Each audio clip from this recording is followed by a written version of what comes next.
อ๋อครับมาส่งพี่น้องได้ดังเสียงในคณะจะเข้ามาด้วยใน YouTube ของข้าเฮาในคณะอันนี้ก็จะเป็น SKL วิดีโอในคณะอันนี้ก็จะเป็นตอนความไทยหลีกไทยเจอหมอไว้ในคณะตอนพึกแต้ม2คณะตอนการเจออ้ออ่างในคณะเขาเข้ามาด้วยกันในคณะที่ในอ้ออ่างอันว่านั้นมันดี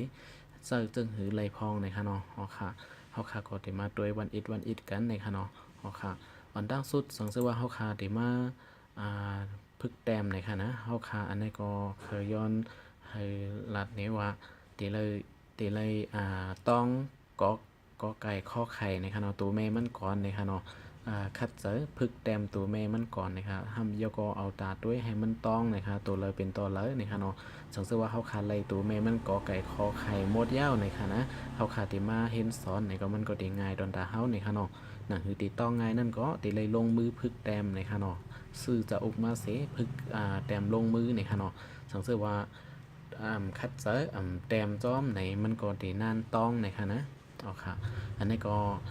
เขาเข้ามาด้วยกันเมื่อได้ก็ตีเป็นตอนอ้ออ่างในค่ะเนาะอ้ออ่างนี่ก็ตีเป็นว่าเป็นลิกใต้เขาได้ก็ตีเป็น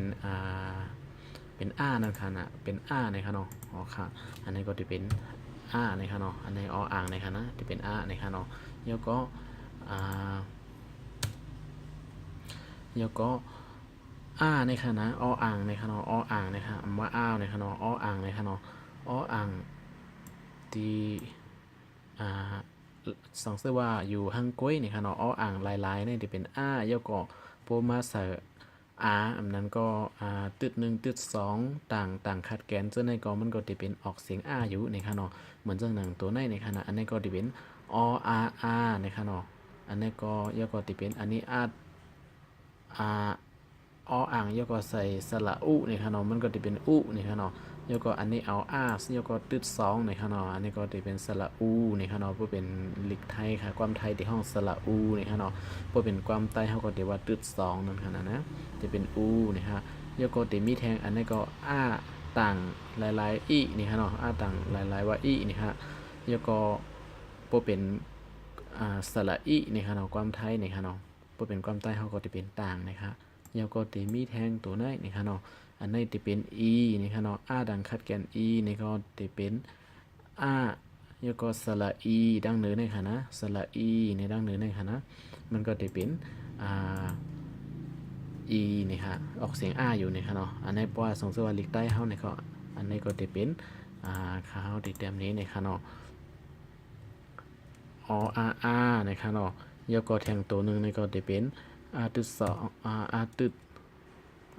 ตึดหนึ่งนะครับเราเป็นนะครับแล้วก็อันที่สองนี่ก็ตึดสองนะครับเนาะอันนี้ครับนะตึดสองแล้วก็ปล่อยเป็นตัวในนี่ก็ต่างนะครับเนาะอันนี้นะครับแล้วก็อันลื่นสุดในนี่ครับเนาะอันลื่นสุดในนี่ครับเนาะอันนี้ก็จะเป็นต่างคัดแกนนี่ครับเนาะมันก็จะออกเสียงอยู่นี่ครับเนาะโอเคอันเมื่อได้ใครลัดนี้ได้ก็นะครับเนาะในมันหรือสีมันออกเสียงเป็นเย้าในคณะเป็นอ่างเย้าในคณะ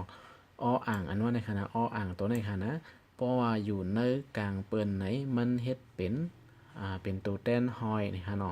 หอยในคณะอันนี้หอยไก่ขึ้นยักจำหอยในคณะ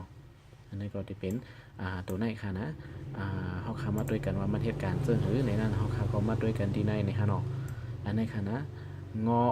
ยอนะครับเนาะอันนี้ที่เป็นงองูแล้วก็อ่างนะครับเนาะแล้วก็ที่เป็นยอยักษ์นะครับเนาะอ๋อครับอันนี้ตัวตั้งนานี่ก็เพราะว่า3ตัวมาจังไหนค่ะนะอันนี้ตัวง่างองูในที่ออกเสียงง่านะครับเนาะแล้วก็อ่างในที่ในที่เป็นหอยนะครับเนาะเป็นหอยตั้งเตอในค่ะนะหอยนะครับเนาะง่าหอยนะครับแล้วก็ยอยักษ์ในนะครับเนาะเพราะว่ามันอยู่ตั้งหลังเปิ้นในมันจะเป็นไก่ขึ้นนะครับเนาะมันจะเป็นไก่ขึ้นนะครับนะเนาะค่ะอันนี้ก็จะเป็นง่าหอยไก่ขึ้นง่อยนี่ค่ะเนาะอันนี้ก็ง่าหอยไก่ขึ้นจำนาง่อยนี่ค่ะเนาะลิกใต้เฮาค่ะนะอ่างในเพราะว่ามันอยู่ในกลางเป็นซึ่งไหนนี่ค่ะเนาะมันจะเป็นหอยนี่ค่ะเนาะมันซึ่งหนังอันนี้ก็จะเป็นข้าวติดเต็มในลิกใต้เฮานี่ค่ะเนาะว่าค่ะอันนี้ก็จะเป็นง่อยนี่ค่ะนะสงสัยว่าเขาขาดใส่ตีตัวง่าในนี่ค่ะเนาะง่าในนี่ค่ะเขาขาก็มาใส่ที่เป็นน้อยนี่ค่ะเนาะเขาขาก็ เฮาค่ะก็เสิร์หน้าน้อยนะครับหน้าหอยไก่ขึ้นจำนวนน้อยนี่ครับเนาะเพราะว่าลิกไทยในเฮาค่ะก็ติดแต้มใส่นอหนูนี่ครับเนาะนอหนูยกอหอยนี่ครับเนาะยกอไก่ขึ้นนะครับยกอดีในเนี่ยที่เป็นไก่ขึ้นนะครับเนาะที่เป็นน้อยนะครับนะสังเกตว่าเฮาค่ะลายตัวตั้งนามันในนี่ค่ะเนาะเอานอหนูนี่ออกนะครับเนาะยกอใส่เป็นมอมาเนี่ยมันก็จะเป็นม้อยนี่กับเหนียวนี่ค่ะเนาะอ๋อค่ะอันนี้ก็ที่เป็นเพราะว่ามันอยู่ในกลางเปิ้นในค่ะเนาะลัดถึงอ้ออ่างในค่ะเนาะสังเกตว่ามันอยู่ในกลางเปิ้นจังไหนในมันที่เป็นเป็นหอยนี่ค่ะแล้วก็ตีมีตีในแทงยอยักษ์ในค่ะนะบ่อยู่ตั้งหลังเปิ้นในมันที่เป็นไก่ขึ้นในค่ะเนาะมันที่เฮ็ดเป็นตัวแต้นไก่ขึ้นนะคะอันนี้ก็ตีมีจังไหนนี่ค่ะเนาะแล้วก็อันนี้ก็มีอันแถมมันอีกนึงในค่ะเนาะสังเกตว่าเฮาค่ะใส่ล่าดังนาเนี่ยค่ะนะล่าหอยเนี่ยค่ะเนาะยก็มียอยักษ์อันนี้ร้อยเนี่ยค่ะเนาะร้อยเนี่ยค่ะสังเกตว่าร้อยเนี่ยค่ะเนาะสังเกตว่าร้อยเนี่ยเฮาค่ะเหมือนจังลิกไทยในตีเลยเต็ม2ตัวจังไหนนะคะเนาะร้อยในนั่นค่ะนะลิกไทยเปิ้นเต็มจ้อมกันให้มันซ่อนกันจังไหนเหมือนจังหนังลิกใต้เฮาเนี่ยค่ะนะเพราะว่าลิกใต้เฮาร้อยในล่าหอยไก่ขึ้นจำนาร้อยเนี่ยที่เป็น2ตัวนี่ค่ะเนาะอันนี้ก็เพราะว่าเป็นลิกไทยในเปิ้นเตอำเจอ2ตัวจังไหนนี่ค่ะเนาะเปิ้นเตเจอตัวแต้นนี่ค่ะตัวแต้นอันในร้อยนี่ค่ะนะอันนี้ค่ะเขาที่เจอตัวไหนนี่ค่ะเนาะพี่น้องเขาคาตัวไว้นี่ค่ะเนาะอันนี้ที่เป็นเป็นห้องจือสังขาวก็ลืมหมดนี่ค่ะเนาะไว้สีนี่ค่ะเนาะก้วยกะว่าขาวติรัดนี่ตีปอกมันว่าเจอตัวไหนมันติเป็นตัวแต้นเสียง2กัมนี่ค่ะเนาะมันจึงว่ามือลอยๆเนี่ยครับลอยๆเนี่ยนั่นเฮาค่ะเขียนลอยมันตัวเหลวเนี่ยค่ะเนาะแล้วก็เอาอันนี้ใส่ตั้งหลังมันก็ที่เป็นว่าลอยเนี่ยค่ะเนาะสังเกตว่าพี่น้องเขาแต้มว่ามออามาเนี่ยค่ะเนาะแล้วก็มาในห้องกัน2กัมจังนั้นค่ะนะมาในจังไหนค่ะนะเฮาค่ะติแต้ม2อันพร้อมกันจังไหนค่ะเนาะอันนี้ก็ติละนี่เป็นตั้งหูเนี่ยค่ะเนาะเจอตัวไหนใส่เข้ากว่าปุ๊บมันก็จะเป็นมาในกัมซื้อเนี่ยค่ะเนาะอ๋อค่ะอันนี้ก็จะเป็นตัวจอยในการแต้มในคณะมาในคณะมันจึงว่าดีกว่านี่ก็แต้มไปในคณะไปเนี่ยไปนี่ก็จะเป็นกว่าในคณะแต้ม2อันในคณะก็เจอตัวไหนในคณะอ๋อค่ะอันนี้เขาคาลัดในลองอ้ออ่างในคณะขึ้นย้อนมาตีเก่าในคณะอ้ออ่างในพวกอยู่ตั้งหลังตั้งในกลางเปิ้นเนี่ยมันจะเป็นห้อยนี่ค่ะเนาะมันซึ่งนางตั้งเตอในก็อันนี้จะเป็นก้อนนี่ค่ะเนาะก้อนนี่ค่ะเนาะก้าห้อยหน้าแพทก้อนนี่ค่ะเนาะอันนี้สังเกตว่านอหนูในมันจะอยู่ตั้งหลังเปิ้นซึ่งไหนมันก็จะเป็นหน้าแพทนั่นขนาดนะอันนี้ก็จะเป็นก้านี่ค่ะเนาะแล้วก็ห้อยนี่ค่ะเนาะหน้าแพทนี่ค่ะเนาะอันนี้ก็จะเป็นก้อนนี่ค่ะเนาะก้อนนี่ค่ะสังเกตว่าพี่น้องเขาดีในที่เป็นสังเกตว่าพี่น้องเขาแต้มเป็นตัวหลีกต่างอันในคณะขอนในคณะใครแต้มขอนในคณะก็ค่าเสือค่าในคณะยก็ห้อยนอหนูในคณะหน้าแพทย์ในคณะอันนี้ก็จะเป็นค่าห้อยหน้าแพทย์คอนในคณะมันก็จะเป็นคอนถ้าว่าเขาคาเสืออันนี้หอหีบในคณะ5ห้อยหน้าแพทย์ในคณะหออนอในคณะหอหีบแล้วก็5ห้อยหน้าแพทย์ในคณะจะเป็นฮอนในคณะนะครับสังเกตว่าพี่น้องเขาเอามอมาใส่ตั้งน้ำมันในคณะอันนี้ก็จะเป็นมาหอยหน้าแพทในคณะมันจะออกเสียงมอนในคณะมอนในนั่นค่ะนะย้อนบอกว่ามอมาในมันจะเป็นเสียงแต้มในคณะเสียงแต้มเสียงอันป้าจำได้มอมาในมอใน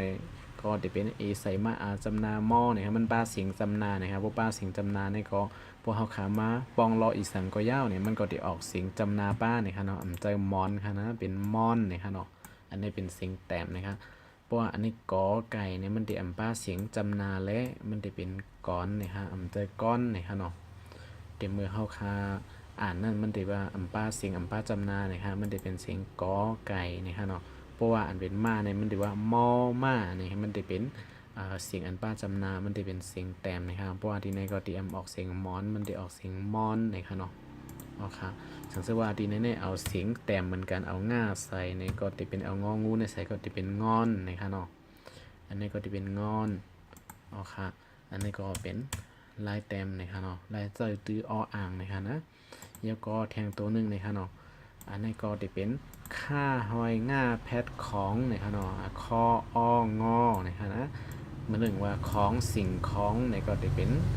เอาจังในแต้มนะครับเนาะค่าหอยง่าแพทของนะครับเนาะอันนี้ก็จะเป็นพอเป็นเลขไทยก็จะเป็นสังเกตว่าพี่น้องเขาติเขียนว่ากองในก็ติเสกกอก้าหอยง่าแพทกองนะครับเนาะสังเกตว่าพี่น้องเขาใครแต้มว่าอ๋องนี่ก็หอยนี่ครับอันนี้เป็นนะครับแทงตัวหนึ่งเป็นหอยนี่ก็หอยนะครับเนาะแล้วก็ง่าแพทอ๋องนี่ครับเนาะอ๋องนี่ครับสังเกตว่าเสือหอยหน้าแพทนี่ก็จะเป็นออนนี่ครับเนาะออนนี่ครับเนาะหอยหน้าแพทออนนี่ครับเนาะอันนี้ก็ที่เป็นจังไหนนี่ครับเนาะพี่น้องเขาใครเสิร์ชซึ่งหือก็ไล่นี่ครับเนาะมันจึงว่าใครว่ากอดนี่ก็ก้าหอยตาแพทนะครับนะอันนี้จะเป็นกอดนะครับเนาะก้าหอยตาแพทกอดนะครับเนาะกอดนะครับพวกเป็นเด็กไทยมันเด็กออกเสียงมาเป็นกอดนะครับนะมันจะกอดค่ะนะอันนี้ก็จะเป็นเสียงก้าหอยตาแพทนะครับเนาะพี่น้องเขาใครไล่จึงหือนี่ก็ป้องเอาจึงในลายอยู่นะครับเนาะอ๋อค่ะอันนี้ก็จะเป็นลาดถึงลองอ่างอันนี้นะครับเนาะเพราะว่ามันอยู่ในกลางเปิ้ลในใครลาดนี้นั่นก็จะเป็นว่ามันจะเป็นตูแตนหอยในประมาณแตกหนึ่งกับปลิกใต้เฮาในค่ะเนาะแล้วก็อ่างในมันติดเจอซึ่งถึงแทงในค่ะเนาะมีอันในแทงอันหนึ่งในค่ะนะอ่างในเพราะว่ามันอยู่ตั้งนายอยักษ์ในค่ะเนาะเพราะว่ามันอยู่ตั้งนายอยักษ์ในมันก็ตีออกเสียงในค่ะเนาะมันตีออกเสียงมันตีออกเสียงย่าในก้อยในค่ะเนาะตีออกเสียงย่าก้อยในค่ะเนาะมันตีเฮ็ดให้เสียงย่าในเป็นเสียงเสียงสูงอันนั้นก็เสียงกลางกว่าในค่ะเนาะปัวเฮาคาติเต็มหญ้าหลายๆป้าอ่างตั้งนาในค่ะนะมันจึงเฮาคาเต็มในค่ะเนาะมันจึงเฮาคาเต็มยอในค่ะเนาะยอก็สระอูในค่ะเนาะยอก็ไม่เอกอันนี้มันจะเป็นยุในค่ะนะยุในค่ะเนาะยุในค่ะนะสังเกตว่าเฮาคาเสอ่างตั้งนามันได้ในค่ะนะเสืออ่างตั้งนาได้มันก็จะเป็นอยู่ในค่ะเนาะอยู่ในค่ะเนาะอยู่ไม่เอกอยู่ในค่ะเนาะมันจะเป็นอยู่นะครับใส่ไม่เอกในจะเป็นยักษ์ในค่ะเนาะจะเป็นย่าตึดสองแล้วก็ยักษ์อยู่ในค่ะเนาะอันนี้ก็จะเป็น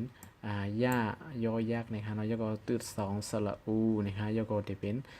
ยักษ์อยู่ในค่ะเนาะมันเดอยู่ในเป็นเต็มซึ่งในค่ะนะอ่างในมันก็ติดจะอยู่3ตัวในค่ะเนาะพี่น้องเขาอำลูกกับกองสังในค่ะเนาะต้องรีบต้องตายเอาก็ไล่ในค่ะเนาะว่าพี่น้องเขาติดแต่มาอยู่ในนั่นก็เอาอ่างใส่ดังนาแล้วก็ย่าตึดสองยักษ์อยู่ในค่ะเนาะย่าแล้วก็สระอูแล้วก็ไม่เอกในค่ะเนาะอยู่ในค่ะเนาะสังเกตว่าพี่น้องเขาเคยแต่มายาในก็นะในค่ะนะมันเรียกว่า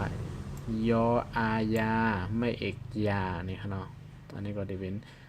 ยาอายายักยาเนี่ยค่ะเนาะยาเนี่ยค่ะนะพี่น้องเขาป้อดีหันอ่างอยู่ภายในยอยักษ์ในในขณะมันก็ได้ร่วมกันเป็นกองในเป็นชุดในค่ะเนาะมันจะมาเป็นชุดเป็นมีต้อยของมันในค่ะเนาะอันนี้ว่าพี่น้องเขาต้องหยาบนะเนี่ยก็มี3อันก้อยในค่ะเนาะต้องเอาในค่ะเนาะต้องรีบเอาในค่ะเนาะ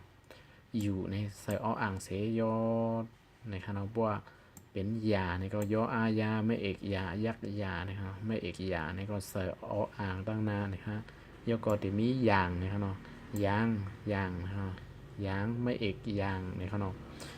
ยออางออันนี้ก็จะเป็น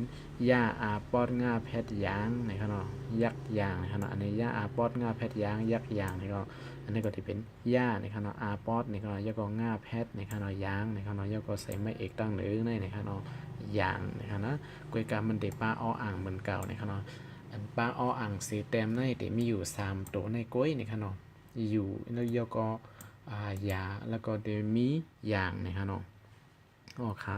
อันนี้ก็เดมีลองออ่างนะคะเนาะมันจะซึ่งหืออันว่านั้นเฮาค่ะก็หนังอันค่าเฮาลัดกว่านั้นนะคะเนาะ ปมันเจอหังกวยมันนะคะเนาะเอาปองล้อต่างสระอาสระอุสระอูสระอีสระอีนะคะเนาะอันนี้ก็จะเป็นออกเสียงนะคะเนาะขึ้นแสงกำนึงนะคะยกสังเกตว่ามันอยู่ในกลางเบิ้นในนะคะนะอยู่ในกลางเบิ้นซึ่งไหนเนี่ยมันจะเป็นหอยนะคะเนาะหอยนะคะยกจะมี3ตัวในนะคะเนาะอันนี้ต้องรีบเอานะคะเนาะโลว่นก้องนะคะเนาะอยู่ให้ยาให้ยางในก้อยนะคะเนาะอันอยู่ตั้งนาเปิ้นเสปองรอเปิ้นในมันจะมีหรือเส3ตัวในก้อยนะคะเนาะอ้ออ่างนะคะนะครับเพราะว่าพี่น้องเขาหลุดเต็มอยู่ในก็เต็มซึ่งไหนนะคะเนาะสองสวายยาในก็เต็มซึ่งไหนนะคะสองสวายยางในก็เต็มซึ่งไหนนะคะเนาะครับเมื่อในก็มีกันได้1ก้อยนะคะเนาะลองอ้ออ่างนะคะเนาะพี่น้องเขานะคะเนาะสองสว่า ถูกแมนเจอร์ในก็อย่าลืมเด็กติดตาม subscribe ตั้งแต่วิดีโอของเขาในขณะวันนามาสังสวามีตั้งหูเซิงหือในขณะก็เด็กคัดใจเอามาเป็นวิดีโอเสกขึ้นให้น้องๆปีๆเขาเจออันสนใจลิกไทยนั่นในขณะเด็กเอามาให้พี่น้องเขาเลยต้วยในขณะนั่นคือเด็กกัดดีอันเขาเลยเอาคืนนั่นในขณะอย่าลืมติดตาม subscribe ในขณะเมื่อส่งโกโก้กุกวนให้เจอหมอไว้ในขณะเมื่อส่งทา